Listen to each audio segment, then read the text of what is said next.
Hi, there. Very good evening on a Sunday again on BT Talks. Welcome back. Thank you very much for joining us today.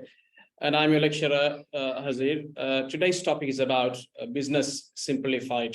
I've chosen this topic because I have seen my students, my clients, when they start businesses, they complicate that business and finally they end up in dissolving it because they don't have the capacity to simplify that process to carry on the business. So that is why I have taken this topic to discuss about how we could simplify, how about the simplification applies to big companies in the world like Apple and the rest of the companies. So let's have a look at those stories and we'll see what it happens. In this topic today, we have two words, business and simplification, simplify, simplicity. Simplicity is the word that the world is looking for now, because the more complex it is, whatever it is, if it is more complex, it is difficult to stay with, it is difficult to deal with, it is difficult to solve it, it is difficult to disclose it, it is difficult to liquidate that, it is difficult to take an exit from it. So if it is simple, it is easy for you to do anything what you wanted to. So let us learn how it works. The big company, one of the biggest giants in furniture industry is IKEA. All we know, most of the part of the world, they have branches, and he's from Sweden, and we know the guy, Ingvar Kamprad. His lifestyle is about the simplicity. He is a simple man. He never flew business class, always flew economy class, very rich man. And he was driving his beaten old Volvo car, and he always had the budget restaurant meals, and he always accompanying his workforce as an employee. Despite his simple lifestyle, he was a $50 billion worth personnel when he was passing away. The same principle he was believing in, the simplicity, the power of simplicity, then he applied that concept to his business as well. His products are so simple. He designs things very simple. There is no complicated design in his product. His store plans, massive stores, but so simple to find things on your way. You just simply drive your car inside the stores of some big stores, and you just park your car by the side of the stuff. You pick it and you keep it inside your car. I mean, if you want to buy a bed, big bed, what you do, you can bring that big bed home in your car boot. That is how the furnitures are designed, because the concept is the flat pack furniture. They give you the big bed, big table, big office table, a big chair, a big sofa in a flat box. You bring it in, and it is easy for any consumer, any customer to assemble it and make it as your furniture the same day. While he was working on that one, the competitors, what they do, they look into bigger concepts, they look into more complexity, and they wanted heavy employees, and they went easily expensive because so many people they needed to assemble those things, to supply those things, to deliver those things. But in IKEA's concept, it is not the case. They give you a small piece of box, and you have your bed inside, you have your computer table inside, you have your sofa inside, and you just carry it. Very lightweighted. You can carry them in your car. So that is why it was so cheap. This concept, the simplicity concept, was the focal point of IKEA, and that was coming from the simple life of Ingvar Kamprad. This is the same concept I'm trying to discuss today. And then this concept is not alone for IKEA. There are so many other companies, they applied the same principles as well, but they came later. Look at this. This is about your BlackBerry phone, and the company has gone out of business. We know, gone out of business. There is no more BlackBerry. And when Steve Jobs saw these BlackBerry phones in the market, he called his engineers and said, I want a phone. It has only one button. That is what the initiation point of this iPhone. And they brought the phone out to the market with only one button. Very simple. If you see the remote control of Sony, you can see about 50 buttons in it, whereas a remote control of an Apple product, it has only 2 or 3 buttons in it. This is what we call simplicity. People love simple things. It is easy to deal with. All the apps you have in your iPhone is so simple to operate, unlike other apps. right? So the simplicity concept that made Apple a success. Look at this. If you take this McDonald's menu, it is so simple. You have few foods there. The McDonald's food set is, the food menu is very, very simple. There is no huge number of food lists in it. You have only got 10 or 15 foods inside, and you have one-page document. You can see the picture of it. You can see the price of it. You can see the content of it. And that is it. Simple to make a decision on one-page document. Whereas if you go to an Indian restaurant, you see a book of menu. They have hundreds of foods inside. And if you want to order a food, you call a waiter. If you ask the waiter to suggest you a food, he would suggest something. And if you want more information about what the food is all about, the waiter doesn't know. Why? Because complicated, too much of ingredients, too much of food varieties, and it is difficult to keep it in your brain. So the simplicity, that is why McDonald's is the #1 biggest giant in fast food industry than any other. And they have the multiple, huge number of branches all over the world. But whereas the other restaurants with big book menu, they can't manage in that number. Why? Because complex. It is. They need a powerful, a well-educated, well-trained chef to handle all those menus. McDonald's doesn't need such things. It's easy for them because very simple menu. And inside the McDonald's kitchen, you don't see any expert in it. One guy can run the kitchen after lunch, after dinner, not the dinner time because you have busy crowd out there. But if it is after dinner, one guy can do all the foods, all the burgers, all the quarter pounders, all the chicken sandwiches, all the fish fillets, all the fries, what you cook. It is one guy's game. Because so simple. That is why McDonald's is existing this way all over the world. And then I have to share one experience. I have been to a university 2 weeks ago because one of my colleagues, he wanted to start a course there. And I went into a state university in a country where he found the course, and the course is a master's degree after the bachelor's. So we had a discussion with the university. They gave us the information and of all the courses and things. And they gave us an application form. The application form was six-page form. Okay, so I had to fill all of those things. It takes half a day to fill it. And they asked us to certify all the certificate copies of your previous qualification. So you have to certify about 25 documents, and that need to be certified from a justice of the peace, JP, or a policeman, or your local government officer. One of the guys has to certify that. And it is not only the certificate, you have to bring the application form to get recommendation or a certification from the same guy as well. Then I told all this story to this guy. This is what you have to do. Shall we go and get the copies and certify them from the person? Then the colleague, my colleague, the student, he wanted to study. He said, forget it. Right? Because he knows if you want to study from a university from one of these Western countries, UK, they ask you 5 questions. What is your name? What is your date of birth? What is your gender? What is your nationality? That's all. And they ask your address to post your certificate. Okay, and with that, they may ask you your identity card, ID, to identify you, date of birth, your photo ID, and that is it. 4, 5, 6 questions in it, and that's all. And people want to study there because it is simple. Now, if you see a certificate of a university, of a conventional education system, you see the certificate that is A3 size, you can't fix that in a file. You can't fix it in a file. You have to have a different file to keep it because it's too big. And the thickness of the card is very, very hard. You can't bend it. You can't do anything. You can't even laminate that. But if you take a certificate of an awarding body, of a UK university, of an American university, A4 size, it's not that very thin, but it is not very thick either in between. And they give you only 2 papers, your certificate and the transcript. But if it is a conventional university, they give you the certificate card, A3 size, or maybe even bigger. And they give you 5 pages of transcript of 6 semesters of your subjects. In those subjects, they give you marks. They tell you the gradings, merit, pass, distinction. They give you the GPA. Complicated, nobody would understand that. But if you go to a university like this, they give you a certificate that carries your name, says this guy has completed this course, and these are the subjects, and there are only 6 subjects, no 24 subjects in it, and each subject carries the result, pass, and that is it. There is no distinction, there is no merit.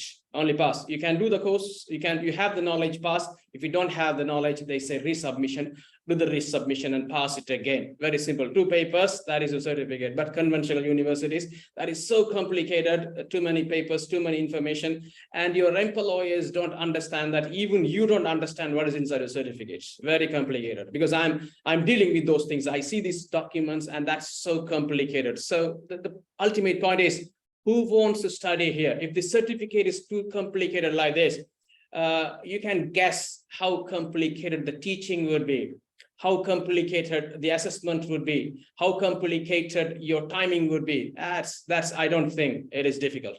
So if you want more students to study in your university, in your college, you have to simplify. Now, we are talking about business and how to simplify the business. So in that case, I would have to discuss one story.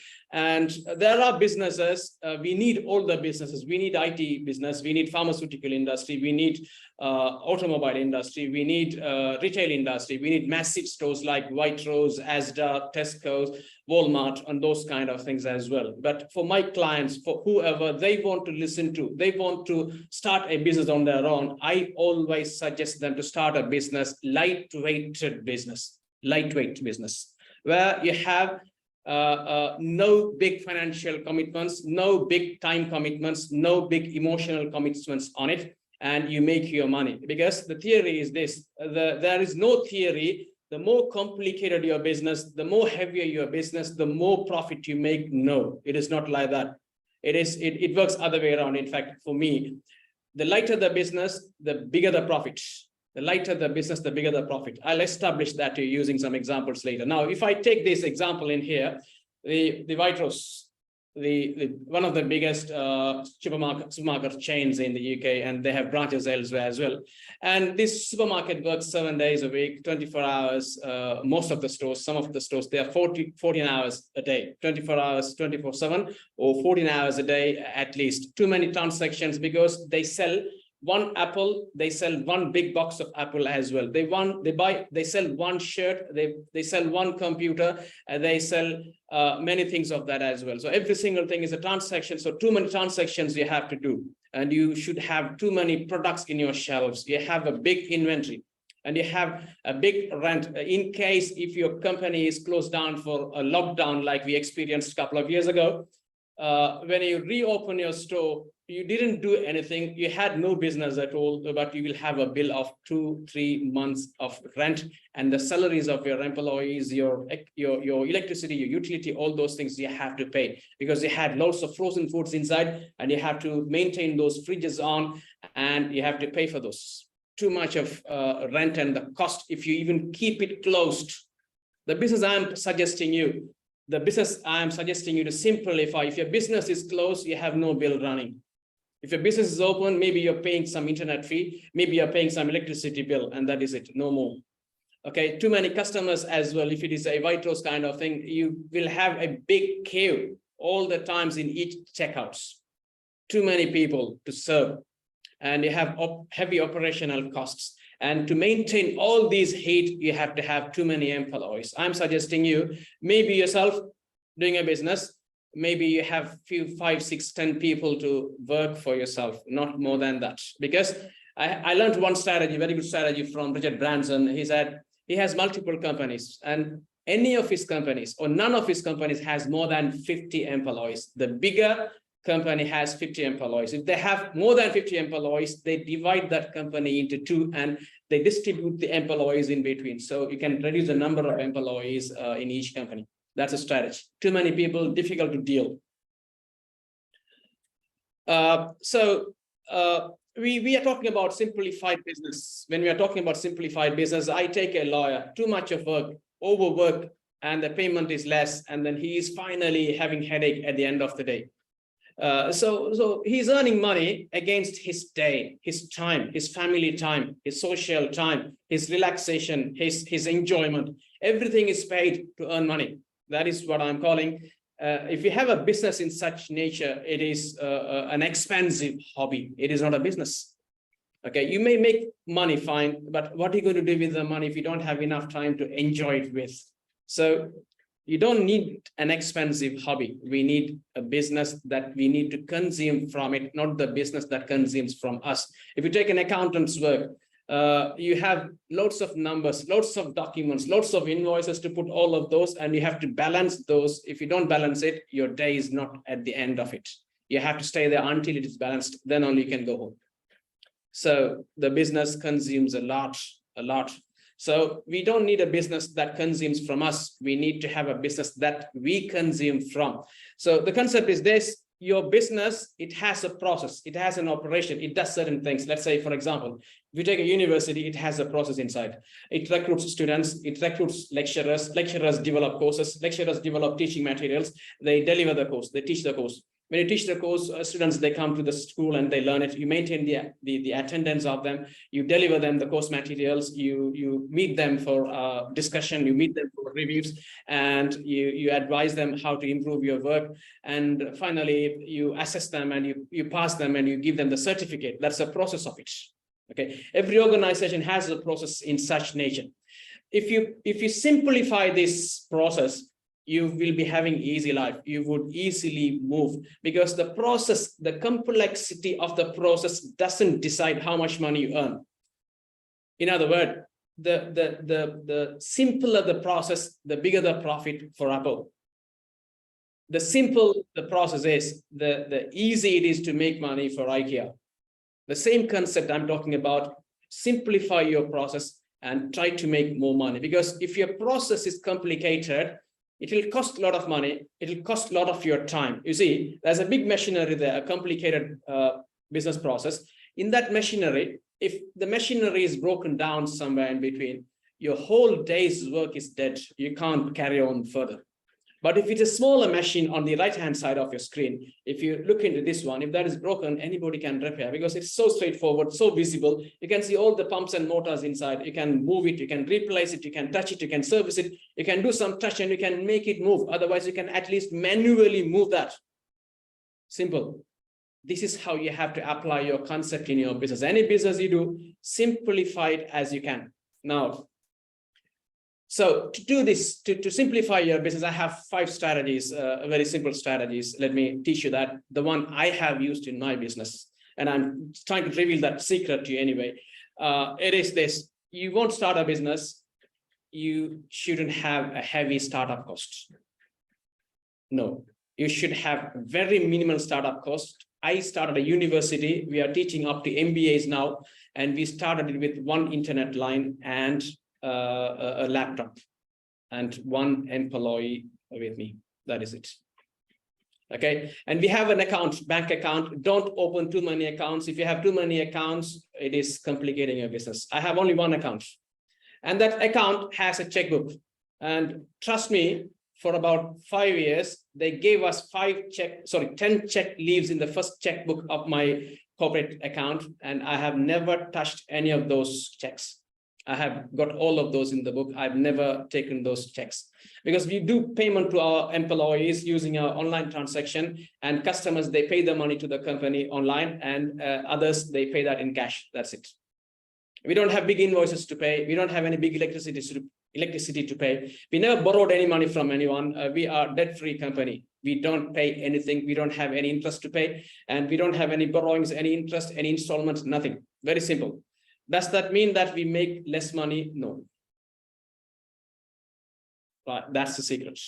So plan a business this way. If you have this kind of startup without any investors, without any borrowing, you don't need any people to support you in terms of finance. Because if you borrow money to start business, or if you borrow money for any reason, you become the slave of your lender, the borrower. You borrow the money and you become the slave of your lender. If you borrow the money, if your business borrows the money, your business becomes the slave of the lender. You have to, doesn't matter you make the profit or not, end of the month, you have to pay him his profit or his interest.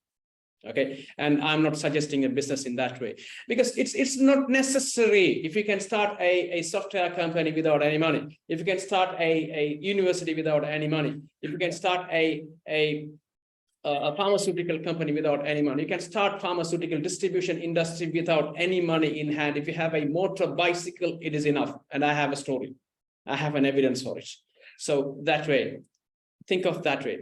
Simple, you start the business with no money in your hand. That is how you have to plan, because the business you start with, you only start the business with some ideas, set of ideas. You don't know what is next. You don't know whether it's going to make profit or not.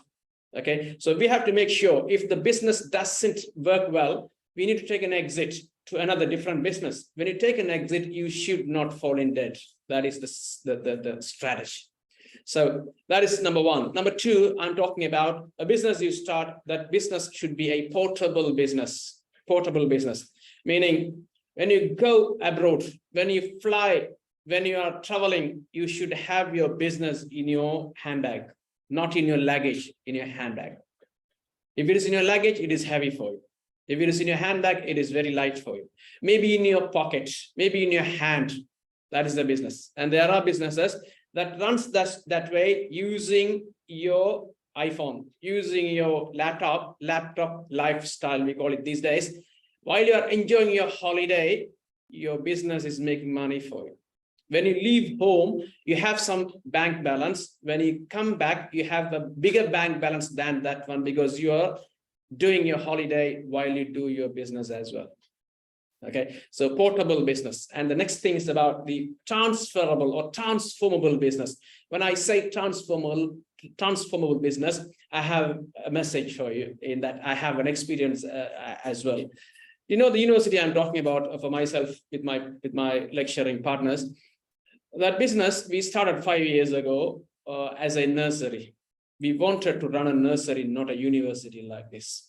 And we developed a website, we developed a LMS, learning management system, we developed many things for those. And gradually we developed an idea, nursery is not the right business for us, and it is a university. So what we did, the website we made for the nursery was easily transformed to a university website.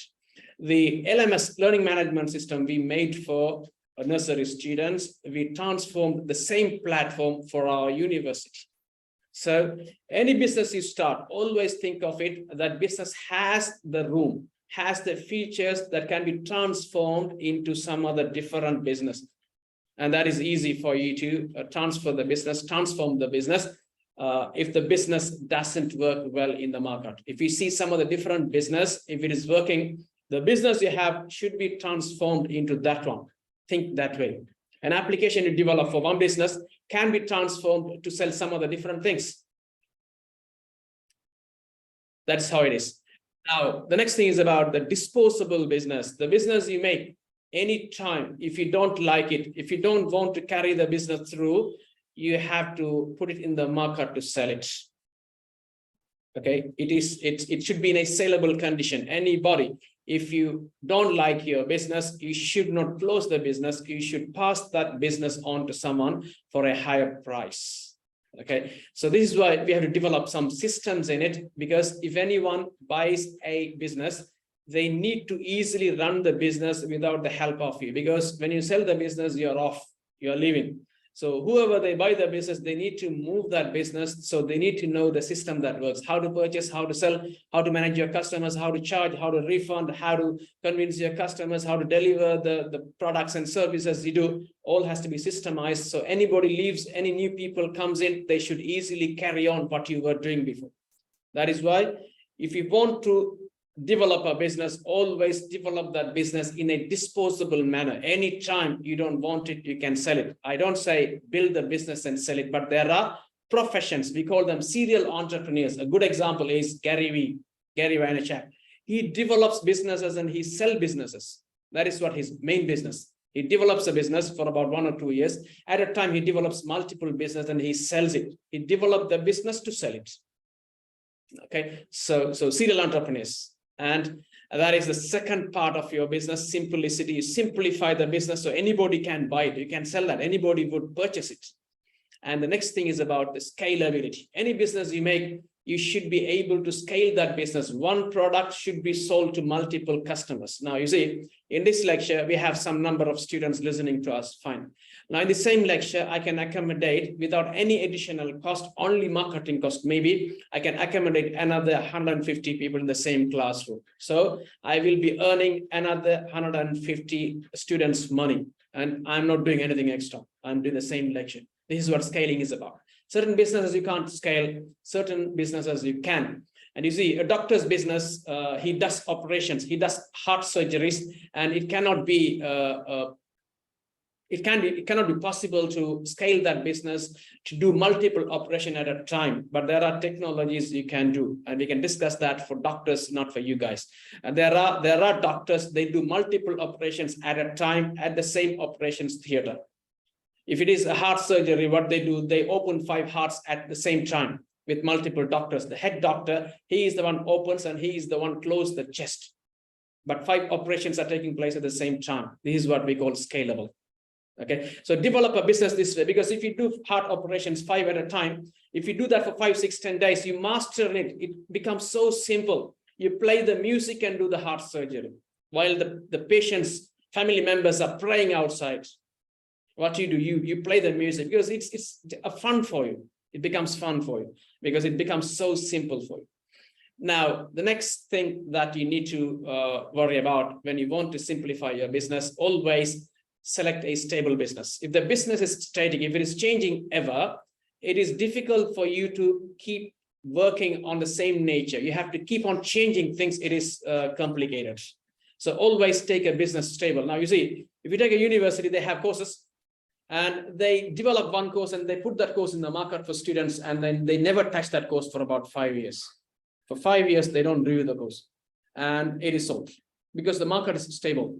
They only change or develop the content of it because technology is changing, theories are changing, so they may develop new content to make the students learn new things, fine. But the content of the course, the syllabus is the same. There is no change in it. Okay, so stable. And this business is growing. Education business, everybody is looking for a qualification now. Everybody wants to be a profession in whatever they do. So the business is growing. There's a huge market. If you compare your street, the street you are living in 10 years ago, how was it? And now, how was it? How many degree holders were living in your same street as you were? And now how many? And now earlier days, you don't see that much of people around. Now you see. And next year, next 5, 10 years, you would definitely see everyone around you, they will have the basic qualification, which is a degree or master's degree. So that is growing. And it has a long-term demand. And the growth is very, very fast as well. Because during this pandemic, most of the businesses failed. Most companies failed. And some companies, they gained as well. But I never heard any education industry companies failed, because that was growing very fast, and it has the growing demand, and it is stable. Okay, and the next simplicity concept is this. If you want to start a business, always start one business. Don't put your leg in 2 boats. The dog that chased 2 rabbits catch neither. That's a theory. Okay, if you take Apple, they only make few products. If you take McDonald's, they only make few food items, few menus. They specialize in that. They don't touch chicken as KFC. They don't touch pizza as Pizza Hut. They only touch burger and the quarter pounders. McDonald's, that is the story of them. Apple, they look into certain devices, IT devices, high-tech devices. They don't look into software much like Google and Microsoft. They have their own operating system, fine, but they're not actually focusing more into software than the hardware. They focus onto the hardware part main. Okay, so this is a strategy. Because if you work on one thing, you become a master in that, and you simplify the process because you understand the complexity of it in a simple manner. I have brought in a picture here to show you the martial artist. The reason is because there are 2 types of martial artists. Number 1, professional martial artists. Number 2, amateur or immature martial artists. The difference is the professional martial artists, they only know few moves, 1 or 2 moves, but they practice that move thousands of times. Few moves, very focused, very less products they have. They practice that multiple times, thousands of times. The amateur artists, they know hundreds or thousands of moves and they practice everything once or twice each. They know many things, but they are not mastering any of those. But the professional martial artist, they know 1 or 2 moves and they are master of those because they know that move very much. They practice a lot. And this business is an intellectual sport like martial arts. So if you want to be a master, professional business personnel, if you want to simplify your business professionally, do 1 or 2 business or sell 1 or 2 products. Don't do more than that. But always there's a criticism that if that product fails in the market, I never say don't operate in one market.